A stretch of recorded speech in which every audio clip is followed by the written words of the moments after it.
మరొక అప్డేట్ చూద్దాం. మరి కాసేపట్లో చంద్రబాబు కుప్పంకైతే చేరుకోనున్నారు. ఇప్పటికే గన్నవరం ఎయిర్పోర్ట్ కు చేరుకున్న చంద్రబాబు తన సొంత నియోజకవర్గంలో 2 రోజులైతే పర్యటించనున్నారు. ఈ నేపథ్యంలో అక్కడ ఏర్పాట్లు కూడా చేసినట్లుగా తెలుస్తోంది.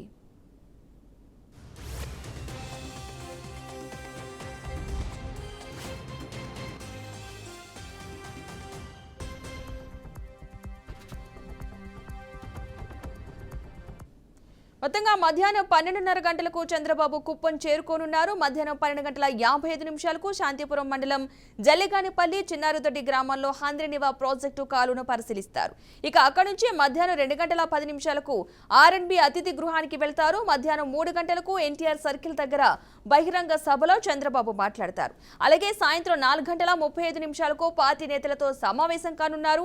ఇక రెండో రోజు ఉదయం సీఎం చంద్రబాబు అక్కడే ప్రజల నుంచి అర్జీలు స్వీకరించనున్నారు. ఆ తర్వాత ప్రభుత్వ డిగ్రీ కళాశాలలో కుప్పం నియోజకవర్గంలోని అధికారులతో చంద్రబాబు ప్రత్యేకంగా సమావేశం కానున్నారు. అదేవిధంగా రేపు సాయంత్రం 4:10 చంద్రబాబు తిరుగు ప్రయాణమై విజయవాడకు చేరుకుంటారు.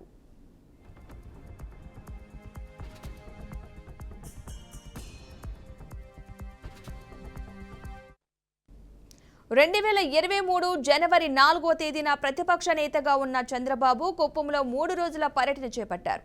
అయితే ఆయన పర్యటన అడ్డుకునేందుకు పోలీసులు ఆంక్షలు విధించారు.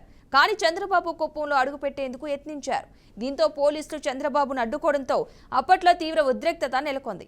అయితే అసెంబ్లీ ఎన్నికల్లో రికార్డు స్థాయిలో విజయంతో 4వసారి సీఎం అయిన చంద్రబాబు ఈ రోజు కుప్పంలో పర్యటించనున్న నేపథ్యంలో ఆనాడు ఆంక్షలు పెట్టిన పోలీసులే ఇప్పుడు భద్రతా ఏర్పాట్లు చేయడం చర్చనీయాంశమైంది.